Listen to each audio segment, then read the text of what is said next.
Welcome to the webinar series hosted by the British High Commission. My name is Stelios Diatros. I'm an assistant professor at the Cyprus University of Technology, and I'm also the EIT Climate Kick Regional Innovation Scheme Education Lead for the Cyprus Hub.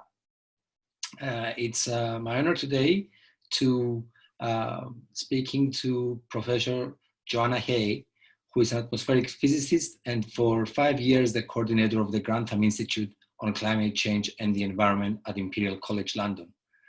Without further ado, I let Professor Haigh go on with her talk today.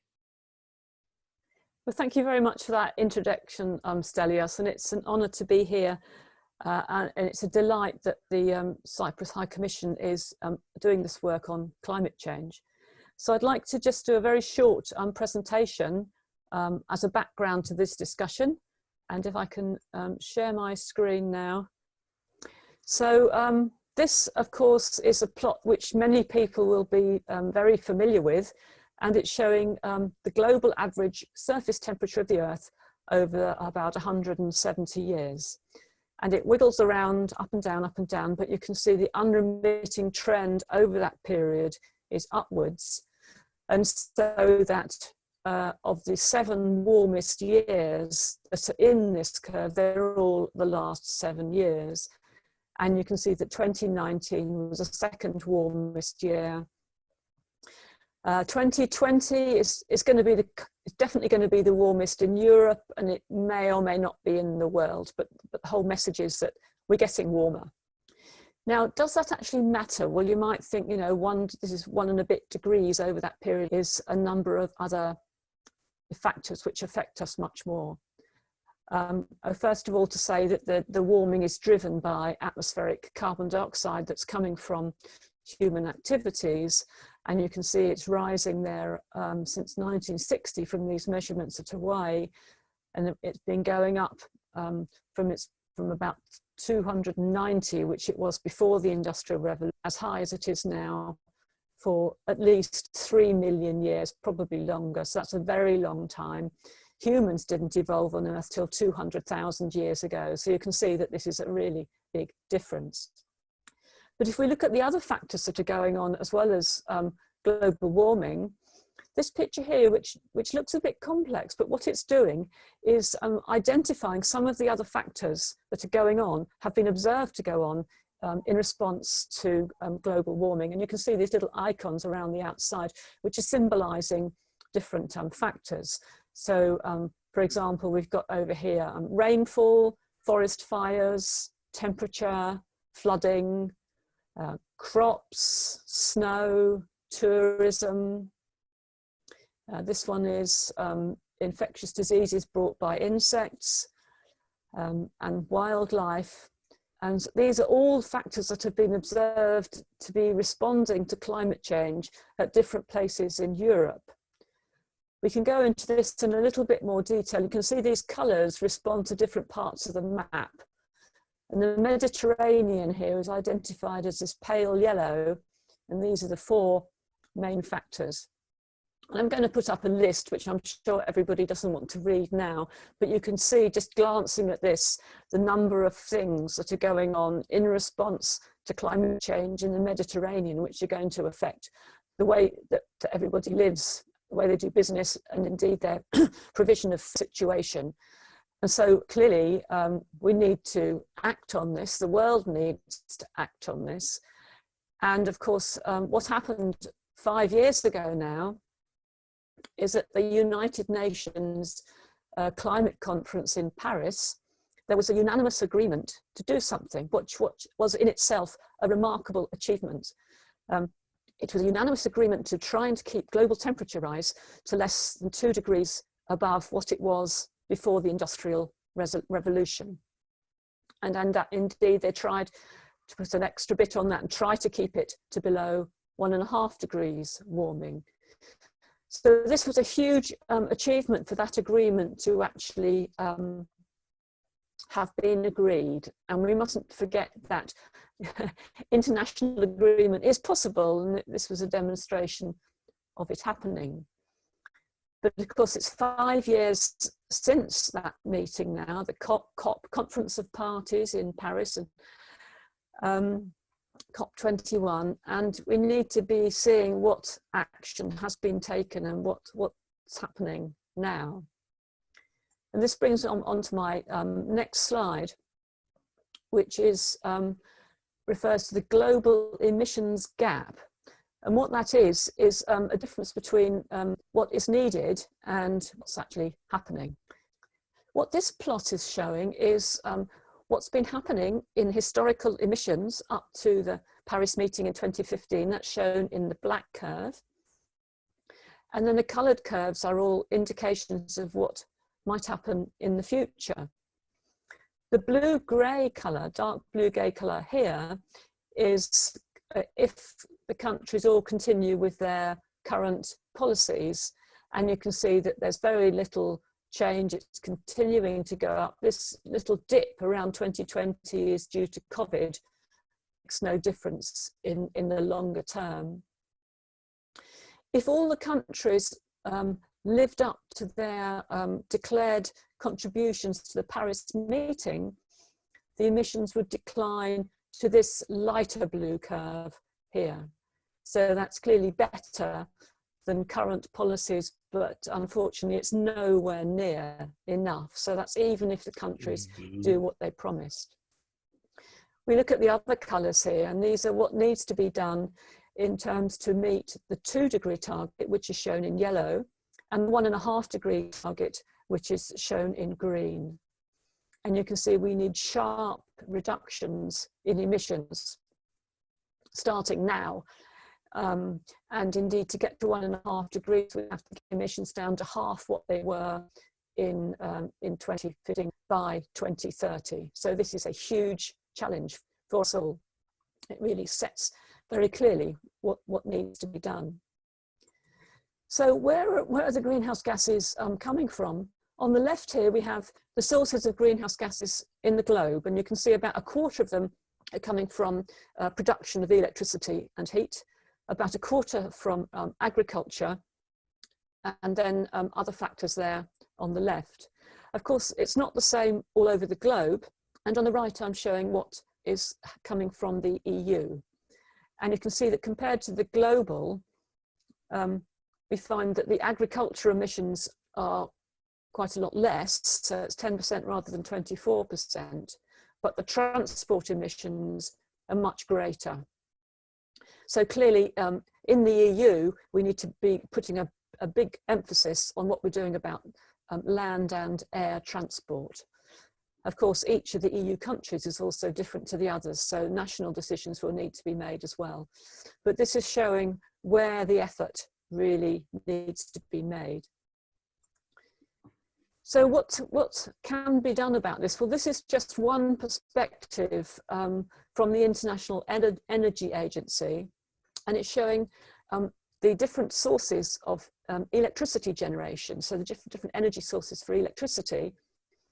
And on the left of the dashed line is what's actually happened.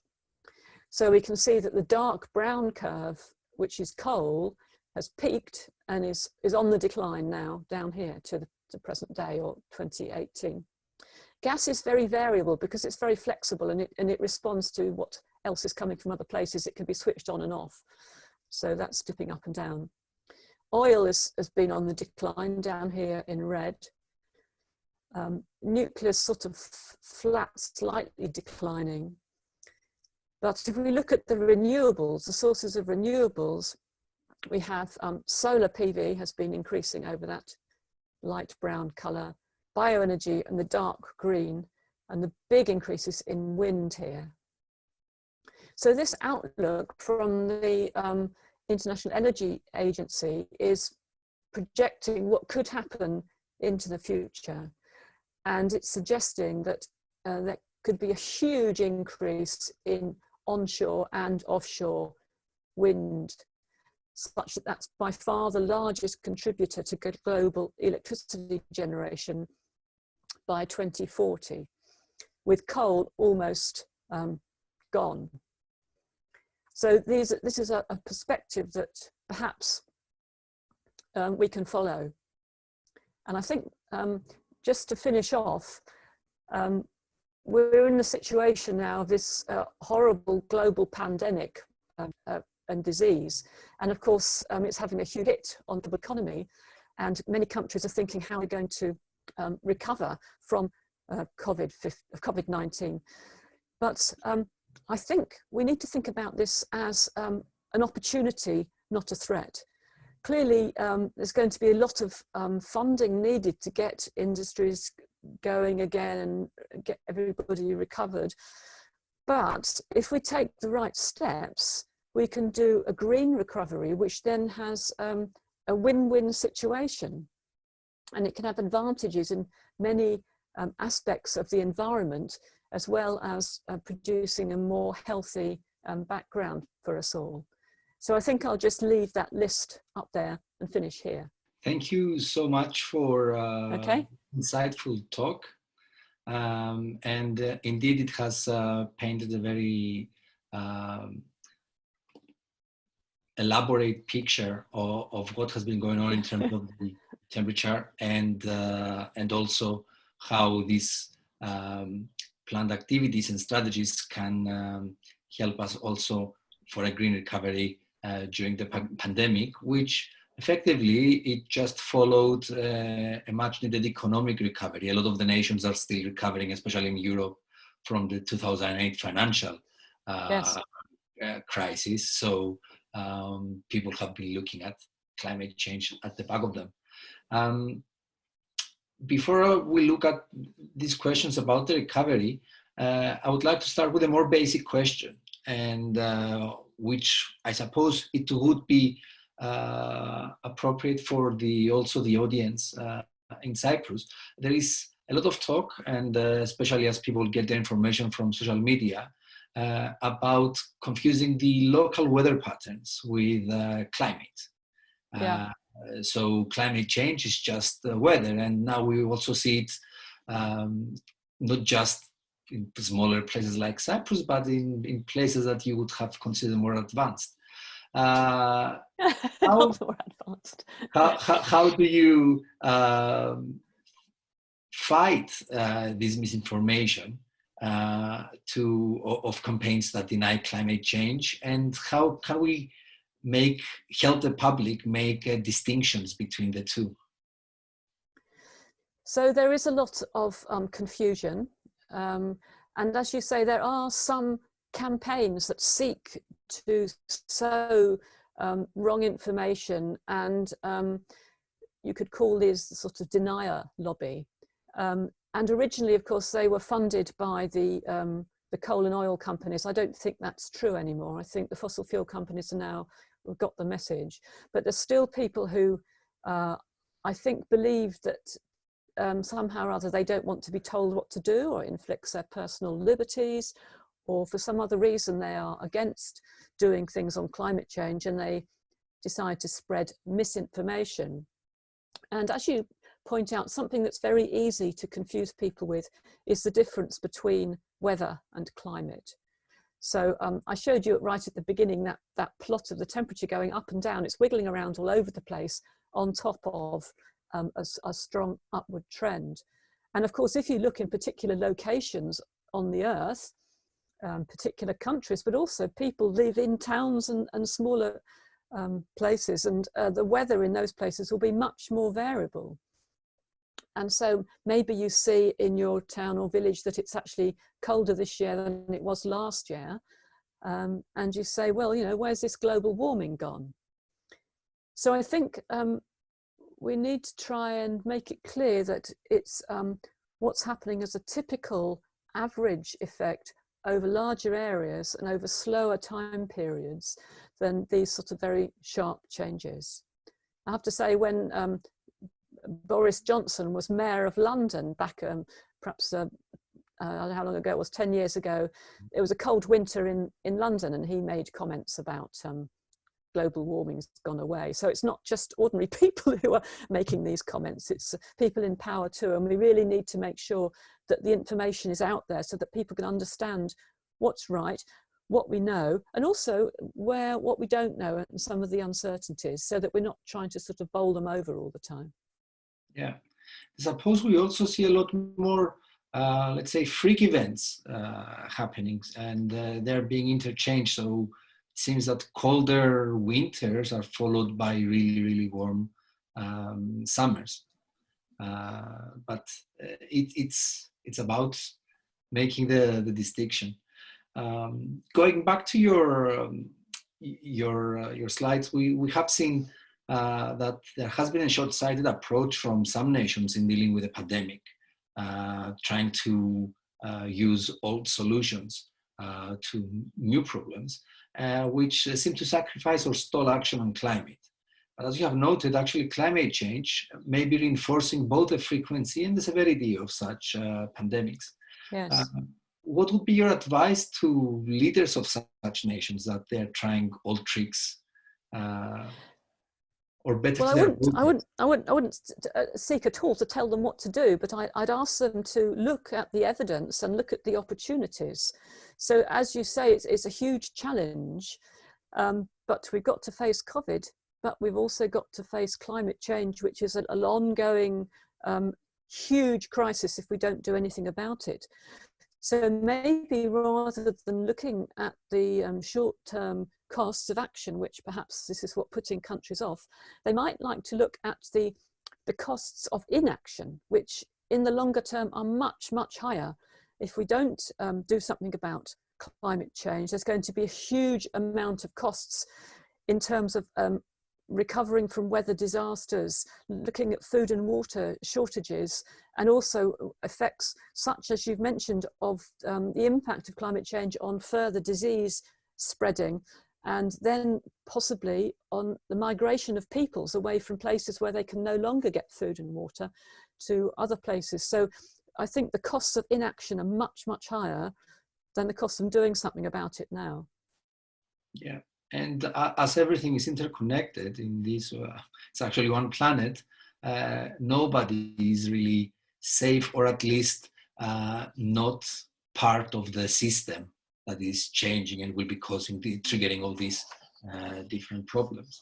You mentioned the Paris Agreement and the importance of that. We still, as United Nations, all the member countries, can have unanimous decisions, and it was a big positive and bold step to curb the greenhouse gas emissions on a global scale.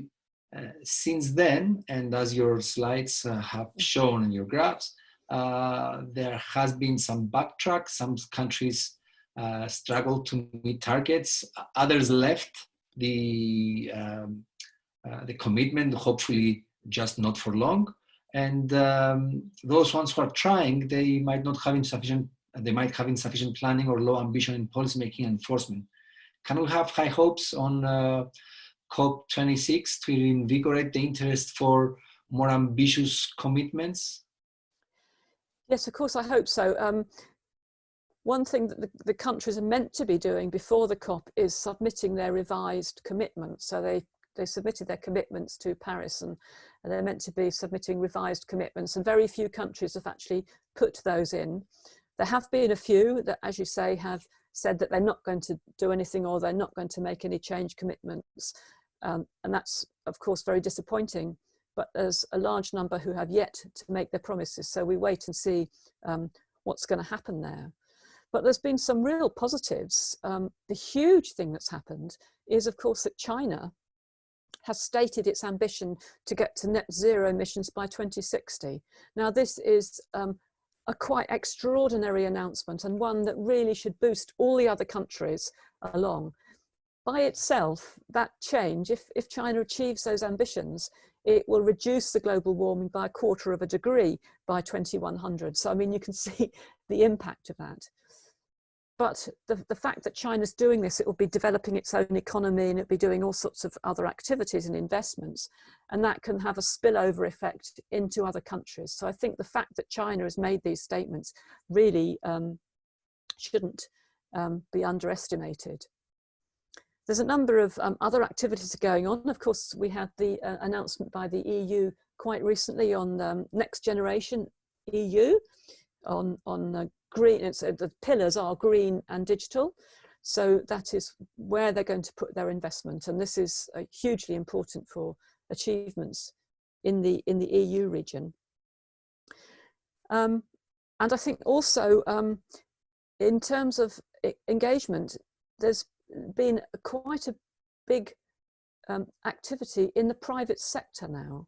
So private companies actually want to understand what is their risk from climate change, and so that they need to know what's to do about it. And this is no longer seen as just an activity for government policymakers. It's for companies to actually do stuff on their own.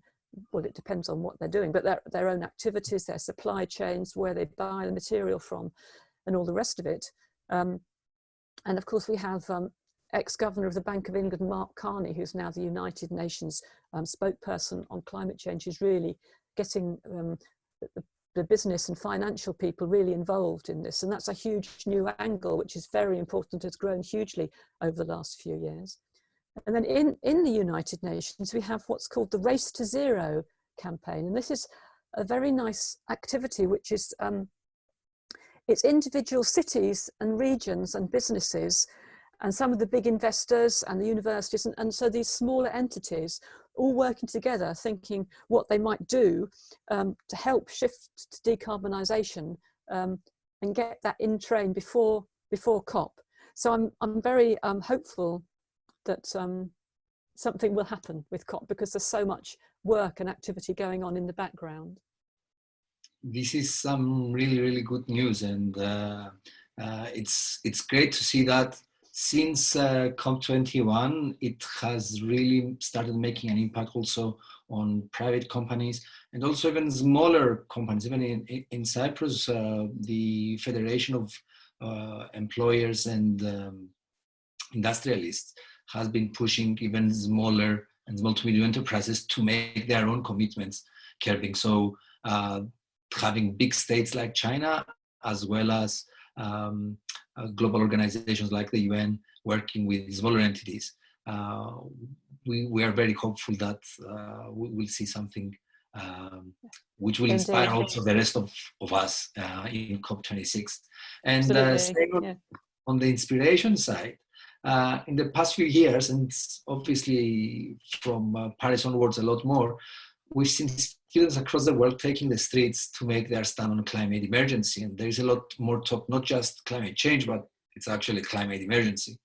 This passion and action has caused an increase in awareness across the globe for the necessity of action, and as you said, the true cost of inaction.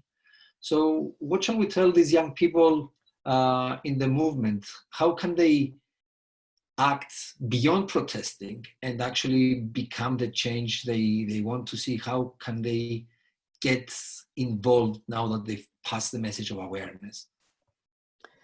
Well, first of all, I'd say to them, well done, you know, good for you. And they're having a huge impact where people can see these things going on that perhaps they wouldn't have noticed before. So I think, you know, we can all make small differences, and there's a lot of talk about not eating meat perhaps, or not using transport so much, but as individuals we can only make small contributions. But what we can do is show the governments and the policymakers that voters and the general public actually do want action, and this is what stirs politicians really to do some things. And so I think we need the young people to carry on their action, to show that it's not, their concerns are not going away. And then also, of course, they can get involved in these movements to do particular activities in their local areas, perhaps, you know, working on a new bike lane, or trying to stop purchases of heavy fossil fuel and this sort of thing. So they can get involved in local campaigns, but also keep up the shouting. Indeed, indeed. So that was all the questions I had for you. Thank you for a wonderful talk on this very important issue. And we hope that the British High Commission, which has hosted this event, and that we are very thankful, will continue with a lot more and interesting webinars. Yes, thank you indeed. so much for being with us here. Thank you for having me, and good luck to Cyprus with all your climate change activities. Thank you.